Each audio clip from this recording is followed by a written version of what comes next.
mchungaji wangu, sitapungukiwa kitu.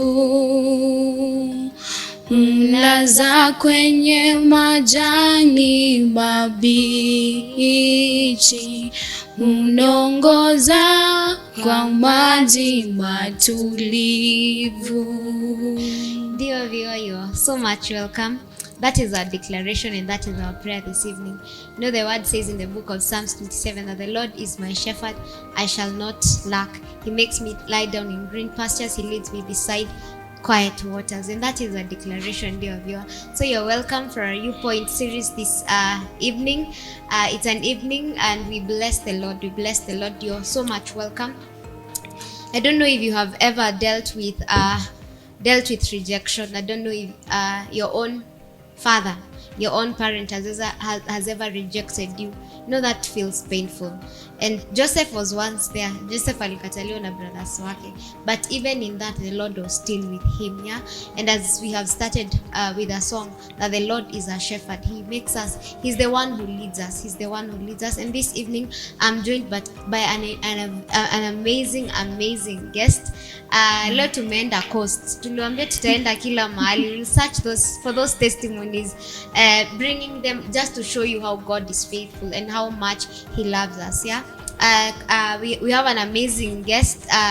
Ni kutoka kule coast, and I will give her a chance to introduce herself. Kadzo, you're welcome. Yeah, thank you so much. I'm so humbled for this session. Like, it has been all the Lord amekuwa akinipigania.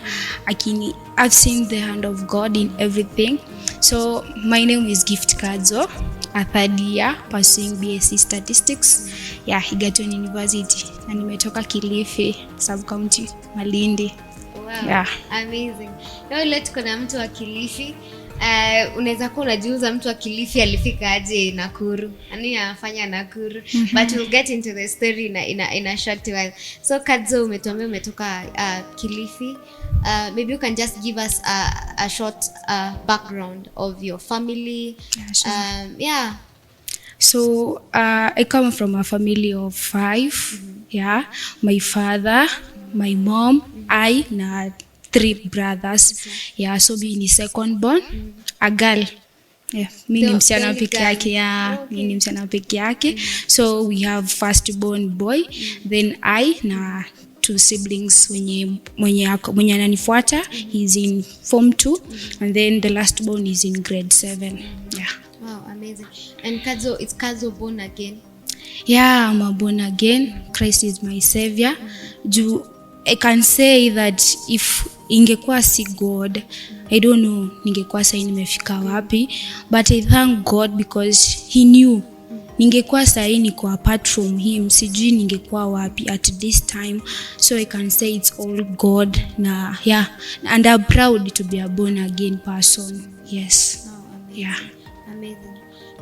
Kadzo says she's proud to be a born again person, and we bless the Lord for yeah, that. Sure.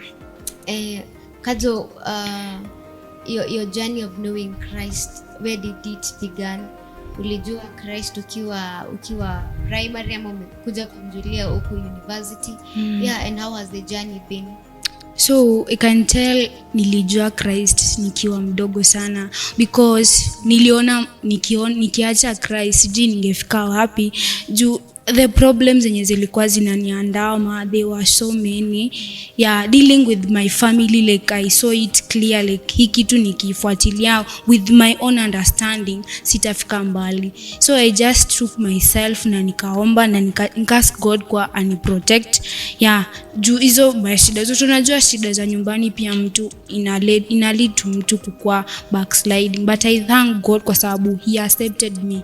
Yeah, despite all family issues, like angechukulia hizo mateso za home ama angechukulia hiyo mateso ya wazazi hivyo, angenibebesha juu tulikuwa tumeambiwa our generation haita suffer, na God alinisaidia kwa sababu angefuata maisha ningekuwa ninateseka juu ya makosa ya wazazi wangu ama babu zangu ama hao watu wote, sijui kama angeni accept lakini Alinitetea tu.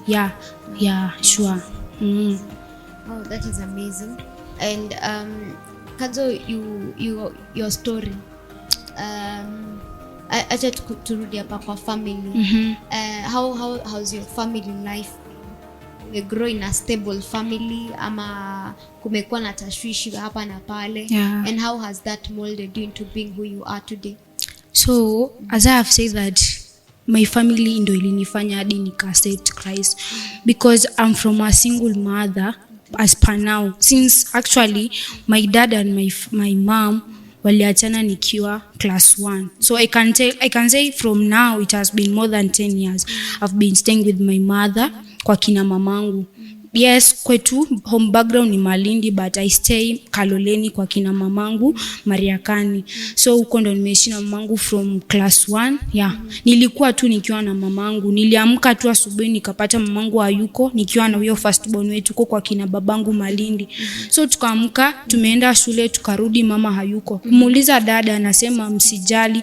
Tukaenda kwa shangazi akasema mama yenu anaondoka.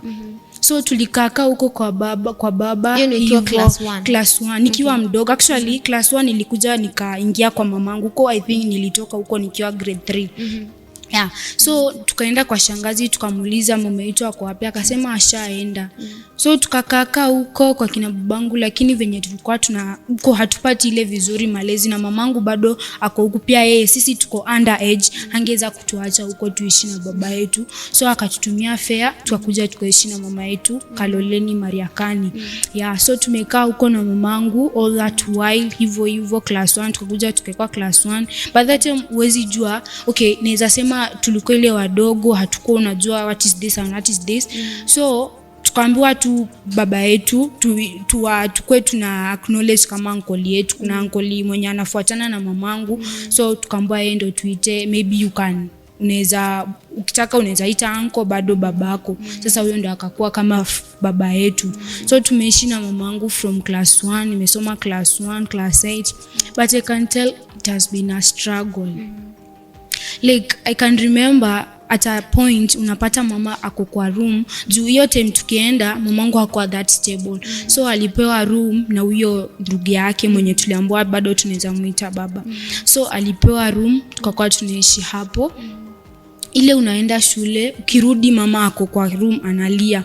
Like mom, what is it? Anasema nimechoka actually. Sasa ile unamwona mama imagine mdogo lakini bado una feel ile pain yenye mama anapitia.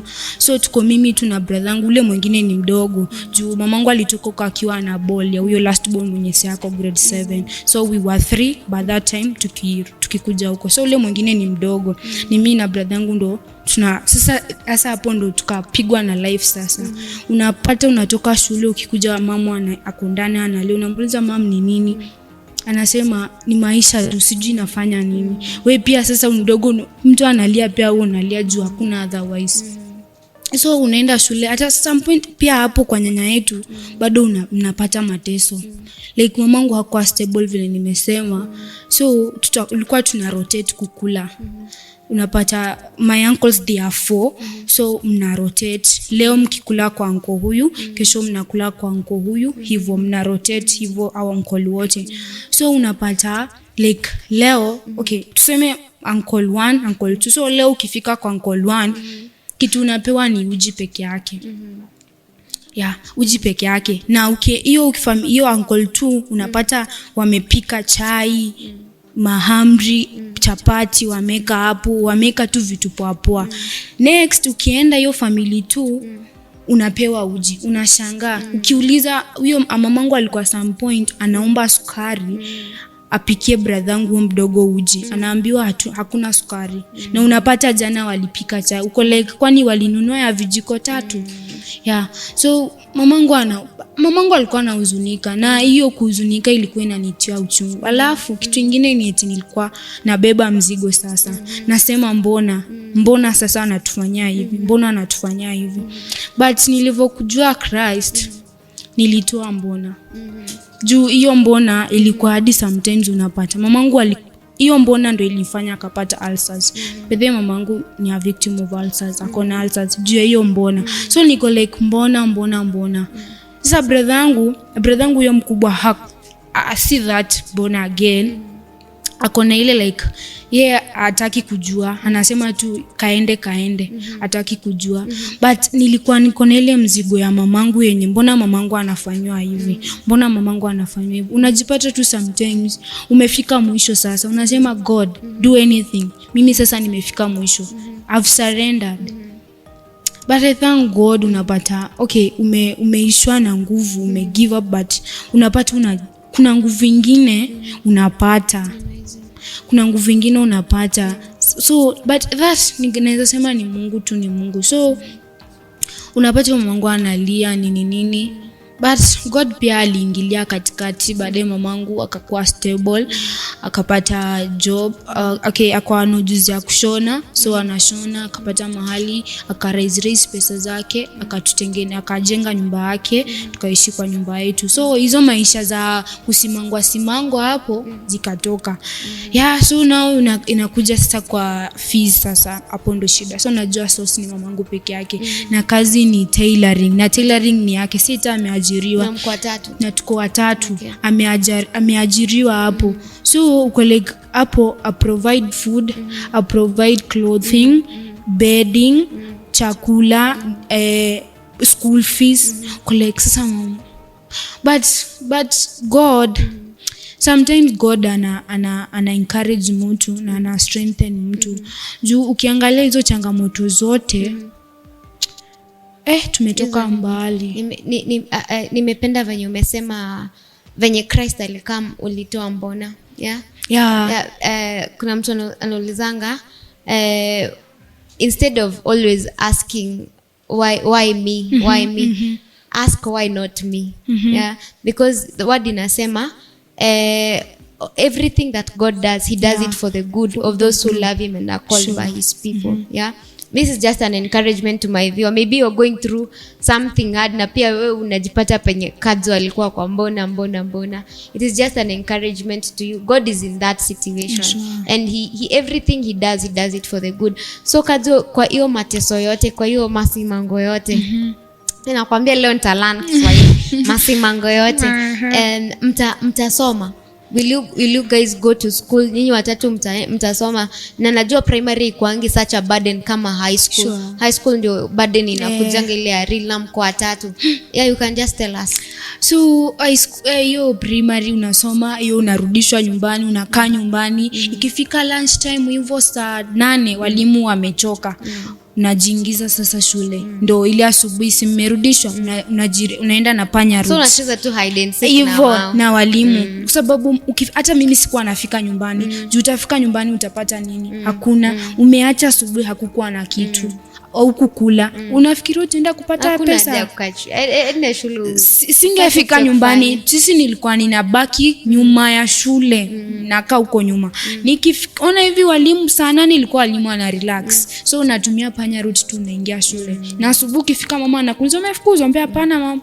Juu hadi ukimwambia atalia bure. Hutaki pia kumwadia stress. Atalia bure. Na akilia hakuna kitu inaweza fanyika. So unajificha unaingia, na ni hivyo siku zinasonga. Nilimaliza class 8. Nilimaliza class 8, nasema ni God.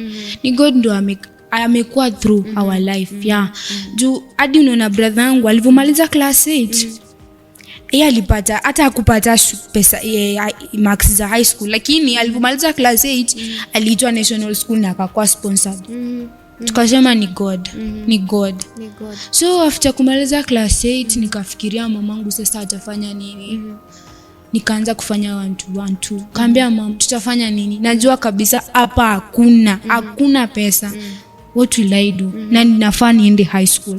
Juu shida zetu. By the way, kitu kingine yenye nimejifunza, usikae shida zako. Usikae shida zako. Kama uko na shida, okay, like kama uko na shida usijionyeshe watu uko na shida. Ishi simple. Juu ukiweka unapata watu utawakutenga, ama watu wengine wata take advantage of your problems. Na mimi hiyo sikutaka. Nilisema God, nimekutumainia wewe. Nimeweka tumaini langu kwako. So fight for me. So God akafight. So after class 8 kaambia mom, niafaa nimtafute dad. I have to find that man. So nilitoka nikiwa class 1, sikuwa najua hata njia ya huko. Nikamwambia mom, wewe nipatie tu namba, nitaenda Malindi. Juu nilikuwa nafaa kwenda Malindi. Unaona hapo sasa hata ana fare. But nikamwambia mom, tutafute fare. Okay, uko Kilifi ama uko mahali kwa mamangu Kaloleni, uko na minazi. Na minazi unaweza tengeneza fagio, uzie hawa Wajaluo wanakuja kununua hizo fagio. So unapata like a thing hivi, unauzi, ukitengeneza fagio inafika hivi ni 100. So unaparaga minazi.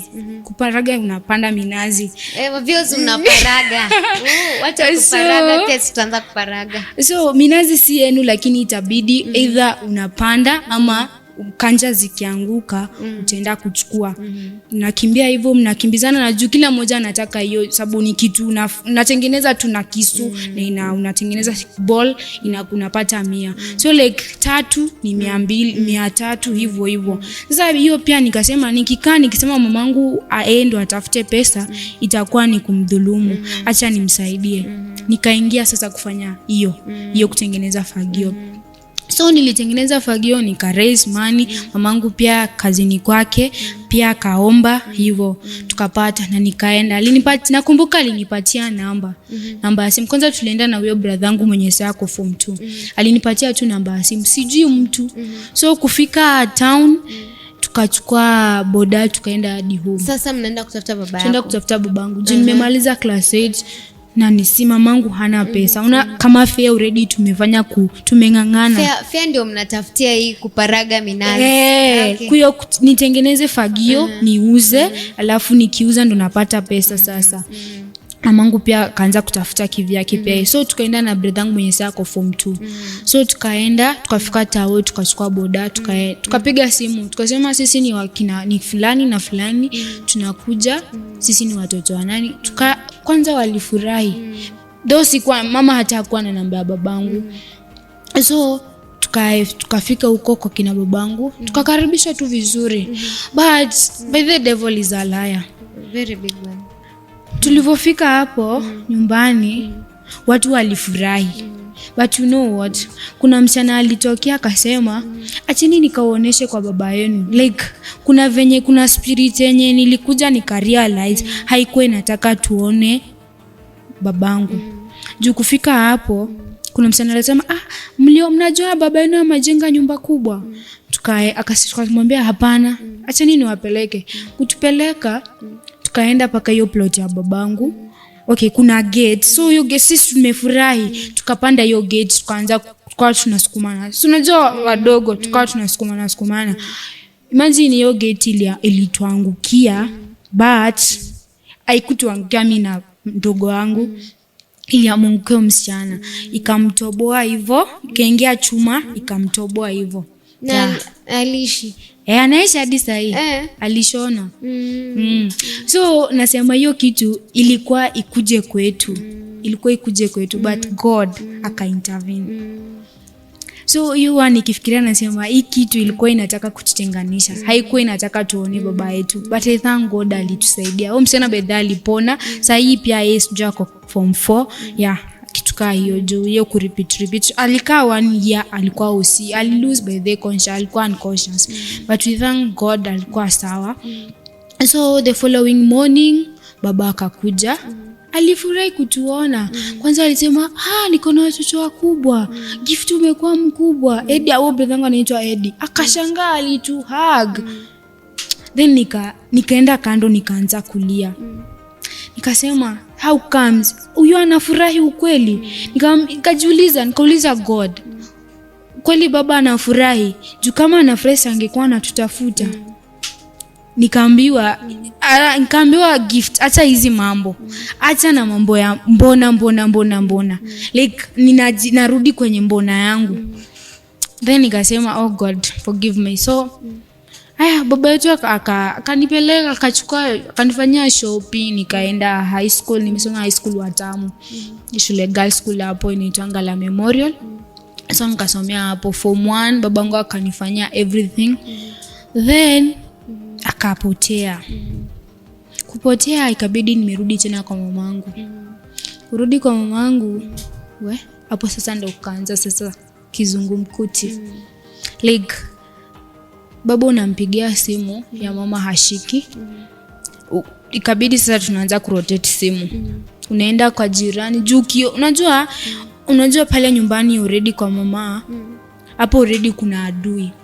Juu hawakuwa wanataka progress zetu. Of course hawakuwa wanataka, sababu ungepata mtu akona haja ya kujua kila kitu kwa nyumba yenu inafanyika. So tukawa tunaenda tu kwa majirani, tunaomba simu tumpigie baba yetu. Juu unapata hapo mtu hata hakuwa anashughulika na maisha yako, leo sana kuja sema na baba yenu ni mzima. Uko like mbona anamuulizia baba ni mzima, kwani akona nini na babangu? So atuendi kuomba simu hapo kwa boma, tunaenda nje. Tunaomba simu, unapiga. Ukipiga na leo ufai kurudia hiyo simu juu ata block. Anajua ni gani. Anajua ni kina nani wanamtafuta na wanataka nini, ata block. So unafaa kesho ukiomba hapa next uende uombe ingine. Juu ya mama ashiki kabisa. So tumetafutana na babangu kupigana hivyo, lakini God ni nani? Anasaidia mtu. So mamangu pia loan, anaomba loan. Mwanamke lazima ajitume, sababu hakuna otherwise. Na mamangu hangeweza kututupa juu baba yetu ametutupa. Unaona? So like babangu amekuwa tu akitu ile kureject. Ile uko like namuuliza mama, uko sure huyu ni baba yetu? Juu hii yote anatufanyia, anataka tuite nani baba? Mbona anatufanyia hivi? Lakini mamangu is a strong woman. Anatu encourage sana. I can say my mother is a strong woman. Like unapata akona nguvu kwa like hizi shida zote, lakini mom is so strong.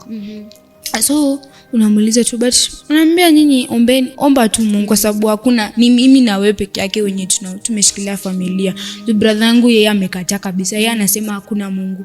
Hadi wa leo brother yangu mkubwa amesema hakuna Mungu. So eventually babako ata own up kwa responsibilities za kukulipia fees high school, ama high school survive aje? So hiyo form 1 ilikuwa tu changamoto hapa na pale. But mamangu pia alikuwa analipa, babangu alikuwa ashapotea.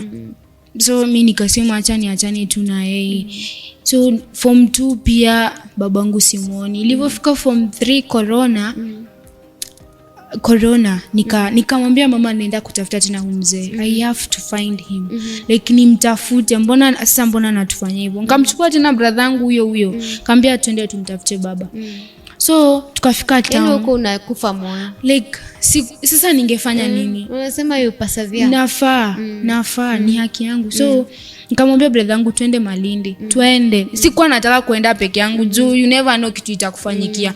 So nikamwambia brother yangu twende tu.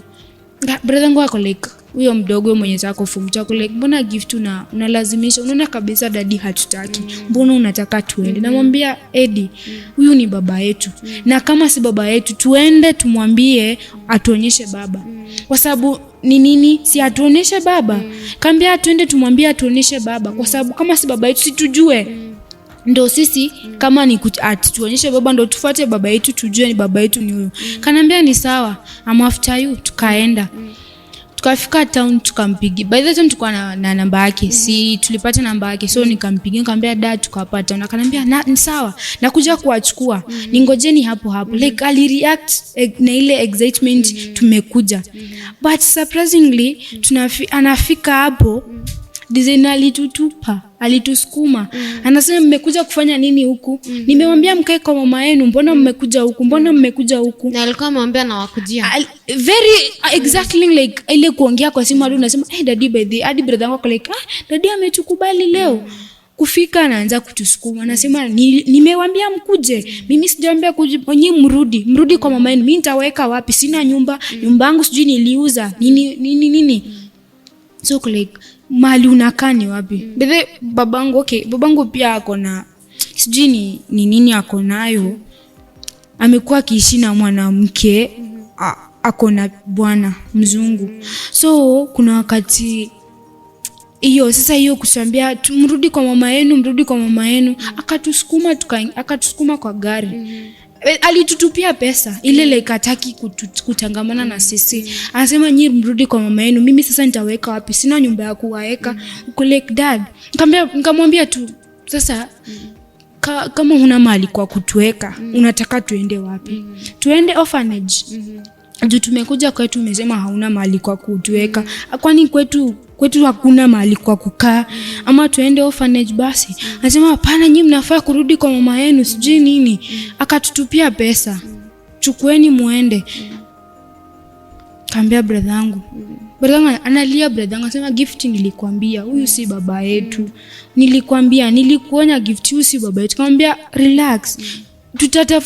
Sasa sahi tutaenda kwa baba yupi kama huyu si baba yetu? Atutafutie baba yetu. Tukachukua hiyo pesa, julikuwa usiku around 7. Na tuko hiyo like sisi hatuna watu tunaweza jua tuende kwa nani, jua tujakaa sana Malindi. So Malindi hatujui watu relatives wetu. So tukamwambia tukapanda gari. Na hiyo pesa haikuwa inatosha. Kurudi hatakuwa tunajua haitoshi. So tukapanda na brother yangu tukafika Kilifi juu tulikuwa tumetoka Malindi. Kutoka Malindi mpaka Kilifi watu wawili na kuanga 500 juu ni 250. So kufika Kilifi pesa imeisha. Juu pesa yenye hata sijui kama yenye alitutupia tulichukua yote ama kuna yenye ilibaki hata sijui. So kufika Kilifi hatuna pesa. Juu kwa gari hadi watu walikuwa wanauliza huyo mzee ni nani wenu? Kaambia ni baba yetu. Watu wanauliza ni baba yenu mko sure? Kaambia yeye ni baba yetu. Brother yangu by that time analia lakini kaambia huyu ni baba yetu. Akasema sawa. So kufika Kilifi hatujui tuende wapi. Hapo tukakaa kando ya Pwani University. Tukakaa 7 tulitoka Malindi, na kutoka Malindi hadi Kilifi na kuanga around 1 hour 30 minutes. So kufika Kilifi hapo tukakaa Pwani University, imeingia sasa saa 3. Pwani University hatuna mahali kwa kuenda. Niko na Katululu. Nikapigia mama, nikamwambia mama, hata sikupigia mamangu juu mimi sikuwa nataka kumwambia mambo za uchungu mamangu juu kwa najua tu mamangu anytime ndio anaweza ninio. So nikampigia aunti yangu I think. So nikamwambia tuko Pwani University, tumekuwa stuck, hatujui tuende wapi. Anasema mmetoka wapi? Nikamwambia tumetoka Malindi, dadi ametukataa. Ni kama ametukataa, kama ameturushia vitu zetu ni nini, ametukataa. Kanaambia sasa nitawafanyia. Nikamwambia sisi hatuna pesa, hatujui tuende Malindi, hatujui tuende Kaloleni kwa mama, tuko hapa. Akasema mko wapi? Nikamwambia tuko Pwani University hapo nje tumekaa. Akaniambia sasa hii hata nitawafanyia. Sawa, acha niwatafutie. Akatafutia pesa akatutumia. So hatukuenda kwa mamangu. Juu mimi sikutaka kumassociate mamangu na hizi masimango za baba. So tukaenda Malindi. Aunti yangu alituambia kwa Malindi. So tukarudi Malindi, tukaenda tukalala. Asubuhi sijui alipata wapi simu kwa tumerudi Malindi. Alikuja kututoa mbio hapo kwa aunti. Akasema nyinyi watoto nimewambia muende kwa mama yenu, sasa nyinyi nitaweka wapi hapa? But I thank God. Alituchukua vizuri like ile alitugombeza lakini akatupea pesa, tukarudi kwa mama na akatupea tufanye hadi shopping. Tukarudi hadi kwa mama. So tukafika kwa mama, akamwambia mama dadi ametukubali nini. Tukamwambia tu mazuri. Tukarudi shule. Nikarudi hiyo after corona, nikarudi form 3 sasa. Tuko form 3. After hiyo kuna half time yenye nilienda kwake. Okay. Kuna kitu ilikuwa nilisikia uchungu yenye nililia sasa. I had to cry. Nilienda kwake. Kuona nikufika nyumbani dadi anaishi na mwanamke mwingine. Hiyo siku nakumbuka ilikuwa birthday ya huyu mama, huyu mwanamke mwenye alikuwa anaishi na yeye. So kumbe huyu mama aliolewa na mzungu. So ilikuwa birthday yake, mzungu akamsurprise. Akakuja kwa hiyo nyumba. Kumbe hiyo nyumba ilikuwa ya mzungu but dadi anaishi hapo. So kuishi hapo alikuwa na msurprise kukuja kwa birthday. Dadi alikuwa ameenda kazini. Akafika kwa gate, mtoto wake akamwambia, "Mom, alikuwa na mtoto." Akamwambia, "Kuna mzungu amefika." Huyu mwanamke alishtuka. Mimi sikuwa najua anything. Huyu mwanamke alishtuka. Akasema, "What?" Akamwambia mzungu wako. Akamwambia sawa, mzungushe hapo, alafu gift kuja huku ndani. Nilienda nikapewa kazi nyingine huko ndani yenye ilikuwa so embarrassing. Like niliambiwa nichukue manguo za dadi juu hiyo nyumba hajulikani na zilikuwa kwa hiyo room. Kaambiwa nichukue nguo za dadi nitupe, zingine zenye naweza tupa nitupe na nitupe na kwa dirisha, zenye siwezi nichome. Nilichoma nguo za babangu, viatu, everything. Kuja kujua nasikia hiyo nyumba anaishi mzungu, akikuja anaishi kama mfanyikazi. Just imagine. Mzungu anakuja ananiuliza unafanya, naambia nitaka nafanya. Akauliza huyu msichana ni nani, akaambiwa pia amekuja kwa birthday. Imagine. Na mimi nimetoka huko nikasema nakuja kwa babangu. Kaambiwa nimekuja kwa birthday. That is painful. Kitu ilikuwa inaniumiza ni eti nachoma nguo za babangu, viatu. Hiyo kitu iliniuma. Iliniuma hadi saa hii nikifikiria I feel like crying kwa sababu it was so painful. Like nguo za babangu nachoma, viatu, everything ya babangu natupa. But nikasema God, kwa sababu wewe ndio unasema you made me and you will carry me from the womb.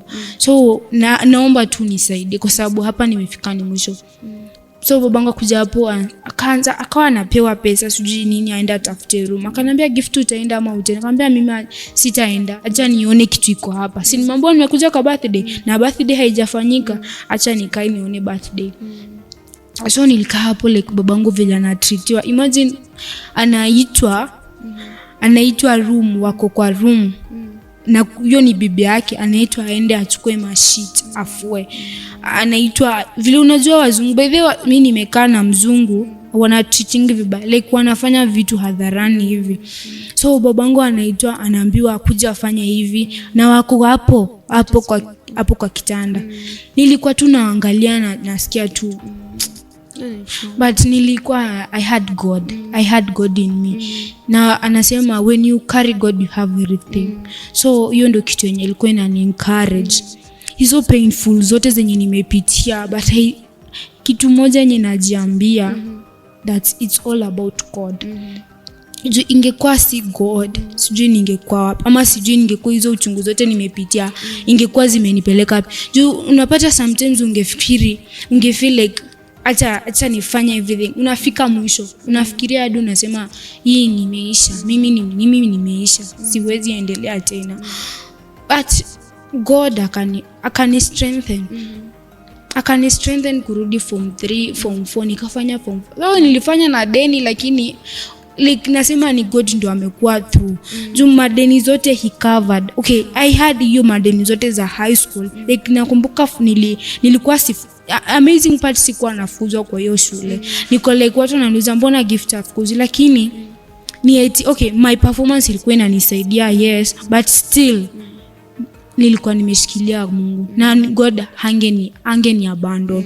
Yes, my dad had abandoned me, my family kwa kina uncle wameni abandon, but God didn't abandon me. Nilikuwa na yeye from the beginning. He carried me everywhere nilikuwa naenda.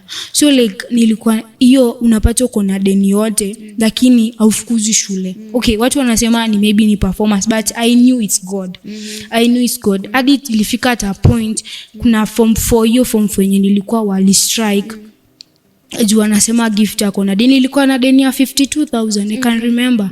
Nilikuwa na deni ya 52,000, wakasema imagine mtu niko na 8,000 ninafukuzwa, gift anaachwa kwa sababu yeye ana perform. But nilikuwa nikiona hivyo nalia, nasema God protect me, fight for me. And he did. Oh. So like okay, hiyo siku sasa principal akakuja class akauliza ni nini. Wakasema ni msichana hafukuzi sijui nini, wakanipeleka home. But nilienda gate, niko like sasa hapa nitaenda wapi?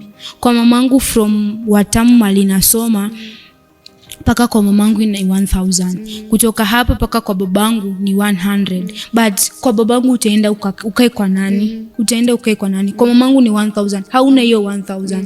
Kama school fees imekushinda 1,000, mimi nilikuwa nakumbuka ninaenda na kitu moja, kama ni pen moja, everything moja, nikienda hivi shule nikirishumu pocket money ulikuwa ninapewa 200 peke yake.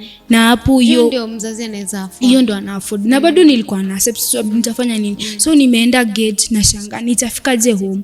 Mali nizaenda ni kwa mamangu na ni 1000. Kwa babangu ni 100 na kwa babangu siwezi fika. Nilikaa kwa gate, nililia kwa gate, nikasema God. Nifanye nini hapa? Nifanye nini? Sina kitu ninaweza fanya. So class teacher akakuja. Alivyokuja akaniambia gift ni nini? Si unafaa kwenda home. Nikamwambia sasa mimi sina pesa. Nitaenda aje? Na nafaa kuwa na 1000. Kwa mama akaniambia si uende kwa bako ni 100. Nikamwambia kwa bangu naenda kwa nani? Hata hiyo 100 iko wapi yenyewe? Juu mimi hata nilikuwa naenda kwa matron ama kwa klasi amwambia sina hata kitu ile personal items yenyewe kwa huna. Nilikuwa niko na msichana mmoja na I remember alikuwa anaitwa cha usiku. That girl was so helpful kwangu.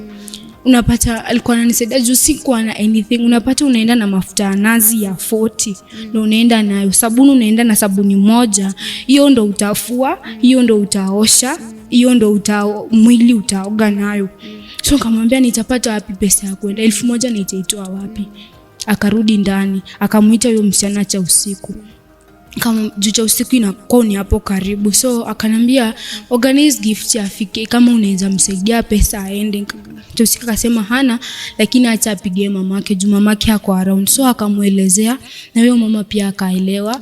Akaniambia sawa, acha niende ni ku accommodate, tutapigia mamako kama atatafuta pesa. Kaambia hakuna, no need. Mamangu siwezi muinvolve kwa hizi vitu, acha nijifaitie mwenyewe. Juu mamangu siwezi muinvolve kwa hizi vitu. So nikakaa hapo kwa huyo mamake cha usiku, nikakaa like 3 days. So ikafika, it was on a Wednesday na tulikuwa tuko na exam na nimetolewa shule. So ikafika Sunday tukapigwa simu na deputy. Huyo mama kicha usiku akapigwa simu na deputy, akaambiwa uko na gift kwako? Akaambiwa Akamwambia mwambie rudi shule. Nikamwambia sasa narudi shule na pesa. Hizo vitu like watu wanapigana juu yangu, sifuzi shule. Narudi kufanya nini kwa hiyo shule? Na sina pesa. Sina shilingi, nitaenda kulipa nini? Akaniambia mwambie akuje hivyo. So hata sikuoga hiyo siku. Nilivaa nguo na nikarudi, nikaenda shule direct. Kufika hapo nikaambiwa principal, nikaitwa kwa kamba niende kwa principal. Principal akaniambia ni sawa, nimeelezwa shida zako na class teacher. So utaendelea na masomo. Nilisema God. Ni God. Kumbe Mungu huwa anajibu maombi. God akichoose kukufavor. Yeah. Psalms 3:3 nasema the favor of the Lord covers me like a shield. Yeah, sure. And I believe it was the shield of God. Yeah. That hadi wase wengine wanaona kwa nini uwafukuzi na sisi. Yeah. When the Lord chooses to shield you, he shields you. Yeah, sure. So akaniita, nikaenda nikarudishwa shule hivyo. Mamangu tu akipiga simu, gift uko sawa? Naambia mama niko sawa. Naambia gift mbona uko? Naambia mama niko sawa. Na kama siko sawa bado nitafight. Nitafight. Kwa babangu kunikataa haimaanishi nimekataliwa. Mungu bado yuko na mimi. Na God alikuwa amenishikilia sana. Despite all those things, but God alikuwa amenibeba. Kuna ile nyimbo inasema amenibeba. God had carried me. Alikuwa amenibeba like unaona kabisa hii ni God amenifanyia. Then tukamaliza class form 4 hivyo hiyo time yote. Nikarudi shule nyumbani, sasa nikashangaa nitapata wapi tena pesa ya kwenda high school ninyo mbele kusoma. Nimemaliza hiyo high school venye imekuwa bado. Nikamwambia mama hakuna, no need nifanye niende tena mbele. Acha nikae tufanye tutengeneze maisha sasa. Juu it's me and you, hakuna mwingine. Babangu yashaingia mita. Siwezi tena mu-access. So after form 4 hiyo nikaenda nikatafuta kazi, nikafanya kazi ya kuwa maid. Nilifanya kuwa kazi ya kufanya maid. Nikakuwa maid kwa family fulani hapo. Yenye hapo pia God pia alini protect. Ndio hiyo familia ilikuwa na drama zake. Nilikuwa nafanya kazi kwa familia nyingine, ilikuwa like they were devil worshippers such. So ulikuwa like unafanya utambue uingie hadi like nilikuwa amazed juu watu wanasema wakiingia kwa hizo nyumba kuna room yenye unaambiwa uingie. So hiyo room niliambiwa mimi ndo naifagia. So naingia kwa hiyo room, mimi ndo naifagia. Unafagia hizo vitu zote zao, hizo mairizi, hizo vitu zao zile za uchawi hivyo. But siku affected. Hakuna kitu ilikuwa inanifuata. So God akanibeba hapo pia katikati. Aya, nimeitwa sasa university, sijui nitaenda aje, sijui. Juu hapo university kama pesa high school ilikushinda. University na nimeitwa Nakuru. Juu before hata hiyo sikuwa nimeitwa hiyo high school, nilikuwa nimeitwa tu hapa Nakuru Bridgewater. Mamangu hakuwa na pesa, so hiyo nikazima. So sasa hii nimeitwa university tena Nakuru. Mamangu pia anasema gift uko hautaenda. Nikamwambia mom, Nakuru there's something I must go for it. Ninaitiwa high school nimeitwa Nakuru Bridgewater. Nikaambia nisiende juu ya nikaelewa ni school fee. Nikamwambia saa hii lazima nitaenda, hata kama nitakaa mwaka mzima nifanye kazi ni raise money niende Nakuru. Lazima niende Nakuru kwa sababu there's something yenye nimewekewa huko na lazima niende. Lazima nifuatie. So Mungu anasema ni sawa, let's figure it out kama utafanya. Nikamwambia hakuna, tuta manage. Na sijui mlango ilitokea wapi, mtu tu akamtoa sijui alisikia wapi historia yangu ya familia ya mamangu. So akatuma akasema, akanipigia akapiga simu mamangu akasema wewe ndo msichana wako alipata Egerton whatever. Kaambia ni mimi. Akaniambia mtu tu random sijui alipata wapi historia yetu. So akasema ni sawa, nitawatumia. Ilikuwa watu wana report 25th of August. So imefika Monday, ilikuwa hiyo mwezi wa 8 imeisha, tumekaribia kuingia mwezi wa 9. Hakuna hizo means. Nakumbuka kuna Sunday nilienda church. Nikatoka juu sikuwa nasikiza. Preacher na preach but sisikizi, niko like sasa watu wameenda shule na mimi niko nyumbani. Mbona hizi like nasema mbona hizi shida mbona hazifuati mwingine, mbona zinanifuata mimi? So nikatoka hiyo kanisa nikarudi nyumbani. Nikasema no need nikae kwa hii kanisa, acha nitoke. So nikatoka nikarudi nyumbani. Aya, nikamwacha mamangu kanisani. So baadaye mamangu ananipigia simu ananiambia gift, unakumbuka huyu mwanaume mwenye alisema alikuwa ananiuliza maswali kuhusu niko na mtoto wa university? Kaambia nasema nimepata 50k. Amazing. Niko like mom, uko serious? Kaambia tumepata 50. Bebe huyo mwanaume hadi sasa ina acknowledge. Kwanza ninaomba hiyo 50k yake irudi kwa sababu alikuja tu from nowhere. 50,000 unapatia mtu hivyo. Ni Major General wa hapa Nakuru huyo mwanaume anaitwa William Shume. So akisikia hii video Mungu ambariki sana. So akatoa hiyo 50,000 nikakuja shule sasa. Ndio nimefika sasa Nakuru. Wow, amazing.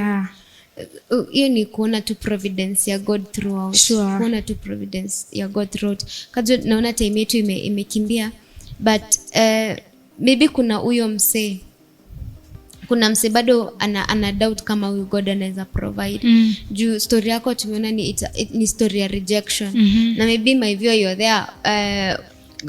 You know what inasema hadi a mother anaweza forsake mtoto mwenye yeye amezaa, but God will never forsake you. And I think story ya Kadzo it's a good story to kutuonyesha how true the word is. Kadzo, I will want you to talk to mse mwenye yeye anaona amefika mwisho. Sasa hizo mashida ndio zimemwandama. When you think you can look up to someone, huyo mtu hayuko. You can just give hope to that person. So I can just give a verse. Kuna Isaiah 46 verse 3 inasema he made me and he will carry me. Like hata even if you are rejected, kuna inasema marafiki, wazazi, familia wakinikataa, ni wewe Yesu nimebaki na wewe. God will never abandon someone. As long as umedeli in God na akiona venye umemwakia. Remember Ezekiel. Alienda akaambia siku zako zimeisha, but he turned to the wall akasema God, remember what I've done. Na God alimtuma angel akamwambia mwambie siku zake zimeongezwa. So maybe you are rejected ama you are feel lonely, maybe God anakupea ile hug. Sometimes una feel niko chini, God lifts someone. So yani sina kitu ya kusema, but I can say it's that God anaangalia moyo ya mtu pia.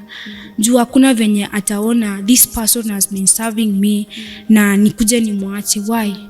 No. God anakuwa there for everyone at any time. Kwa sababu kuna time yenye nilikuwa nafika nasema no, siwezi endelea. But who is God? Unapata kuna ile ingine spirit, kuna ile word ingine, kuna word ingine nimesahau, but unapata glory ama light inakuja tu inakuopenia hivi.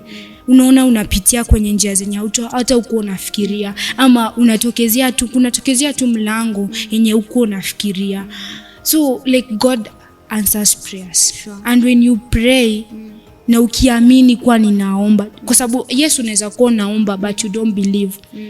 But when you are praying and you are believing that there is God and God answers prayers, hakuna venye God atakuwa abandon. Yeah. Kwa sababu all those things zenye zimepita, hadi unaona hadi saa si eti nimesimama nasema mimi niko sawa. No, there are challenges. But you know that hadi saa I'm the one providing to my family. Yeah. Brother yangu mwenye ako form 2, I'm the one paying school fees. Brother yangu mwenye ako grade 7, I'm the one catering for him. Mama yangu nafaa pia ni juu. But God pia anaansa prayer different ways. Do they like help ilinipatia tu hivi. Tushikie story kidogo. Help walikufanyia nini? Help like ingekuwa si help, sijui ningekuwa sahi na struggle kiasi gani. Help walinipatia 162,000 mtu mmoja na ilikuwa 1 year. Sijui apply tena help. Sasa nadai shule by the way. Nadai shule 117,000. So help walinipatia pesa. Sasa sahi kwa sababu babangu alikuwa convicted tena, alijua niko university, sahi amekuja sasa ananisaidia tena. So babangu hajui help imenilipia, so yeye analipa school fees. So akituma school fees mimi namwambia tu ninadaiwa. So akituma school fees ninatuma home, brother yangu asome na mamangu na watumie pesa. Juu sasa nikisema najua mambo yenye yako nyumbani, nikisema pesa huku nazitumia hakuna kitu itaendelea itafanyika. So God anaanza prayer. So ingekuwa si God kutokea hiyo mlango ya school fees, saa hii ningekuwa nasumbua mamangu, saa hii ningekuwa napata wapi school fees? Hakuna. Ingekuwa saa hii nahangaika sana, but akanisaidia, akatoa hiyo mlango ya help. Saa hii na provide brother yangu high school, na provide huyo wa grade 7 na home pia natumia pesa watumie. Yeah. Wow. Amazing. So hata ukiwa chini, when you look up to God, Godana. Nasema natazama mlima ile, ama mti ile wa Sayuni hautatingisika, na unafuatia. Imagine there is something yenye God wana kuplania. Despite all things yenye unapitia, there are things that God, na pia God hakutempt beyond your I can say your faith, or hakutempt before your ninyo yako. Lazima anakutest, but anajua hii test itamsaidia na ita strengthen his faith. Na hiyo ndo God alinifanyia kwangu. Amazing. Yeah. Kuna mtu ameimba anasema ameliruhusu jaribu lini jenge lini utafute hiyo wimbo. God anatumanga some tests to strengthen our faith. Yeah. Na story ya Kadzo, it's a good story. It's a good story to just show that God will never test you beyond what he knows you are able to surpass. And also to add, God anaangalia hati ya mtu. God anaangalia hati ya mtu. Okay. Yeah. So now you are this, when you go to bebe, kuna hii yenye unaenda kuomba kwa Mungu. Okay, unasema God nateseka, mbona nateseka? No. Enda venye watu wanaenda kwa law, kwa court. Anasema at number fulani, siji chapter wherever, go with a verse. Na God imagine anaanza. Ukienda na hiyo verse na aone verse inalingana na wewe. Imagine God haezi kunyamazia. Useme God nimekuja. Kama Isaiah 46 he says that you have made you and I will carry you. Unaenda kwa God, you've made me. I won't suffer. God won't let you suffer. Amazing. Yeah. God won't let you suffer. God won't let you suffer. Yeah. And that is the word of God. My view, I don't know kama ushaisikia mse anapewa help ya 162,000. Mse mwenye mtu tu anatoka tu kwenye anatoka anakuja 50k. Hivyo ndio unapata unajilipia your first fee ya university. And that is our God. That is the God that we serve. He is a faithful God. Tests will come, trials will come, but who do you look up to? David anasema, I look up to the mountains. Where does my help come from? My help comes from the Lord. Yeah, tulianza tukiimba Psalms 23 that the Lord is my shepherd. Yeah. I shall not want. He makes me lie down in green pastures. He leads me beside the still waters. Yeah. So Kadzo has said something very beautiful. Amesema we yako it's just to believe. You have to believe in your heart. You have to believe, because faith, we are called to be people of faith. You believe in you. And na amesema another thing, you go with the word to God. Unaambia God, in your word yako, and I'm coming because you have said this. The Bible says that beyond what manner of love that the Father has given unto us, that you're called the children of God. And you know, if you're the children of God, you have an inheritance in God. Yeah. So that was our session today with Gift Kadzo, all the way from Coast. Ametuambia venye God come through. God ni Jehovah Jireh. He's a God who provides. So you may be there, rejection imekupata, lack, poverty, or whatever you may be struggling with. We just want you to know that you have Christ, the hope of glory. Yeah, when you have him in your boat, storms may come, but you won't sink, because he is on your side. He is on your side, and he's always there for you. Yeah, always look up to him. Let your eyes always be fixed to him, and you will see he will come through for you. Kadzo, si tumeshukuru. Thank you very much for sharing your testimony with us, and may you continue experiencing God in greater ways. May he continue opening those ways. And venye desa una provide for your family, may you provide other sources that you may be able to do that. Thank you. And you have such a fighting spirit. Yeah, it has been God. You have such a fighting spirit. Our viewers, thank you very much. May the Lord bless you. May the Lord keep you. That was our episode for today with Gift Kadzo. Remember that God is a provider. God is a provider, and you are a child of God. Kestin sings and says, child, come to the Father. His hands are open wide. You just come. His hands are open wide, all for you.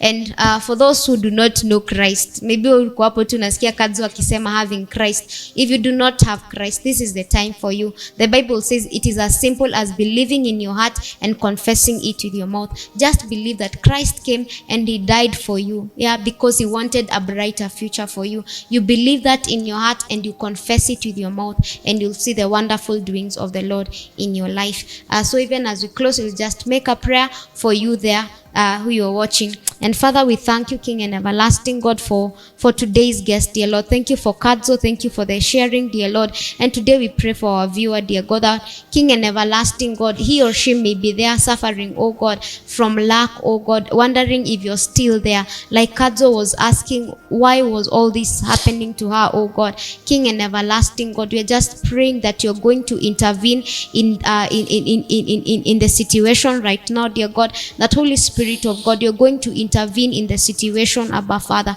and that you will be seen, King and everlasting God. Your word says that we make all our requests known unto you, O God, and King and everlasting God, you shall attend to them, Father. And that is our prayer and our belief this evening, dear God, that King and everlasting God, you're going to attend to every need that we may be having, King and everlasting God, all to the glory and honor of your name. And for those of us who have not yet experienced you, O God, King and everlasting God, may you open us up to your realities, all to the glory and honor of your holy name. We love you, we honor you, and we adore you. Thank you, King and everlasting God. In the mighty name of Jesus, we pray, trusting and believing.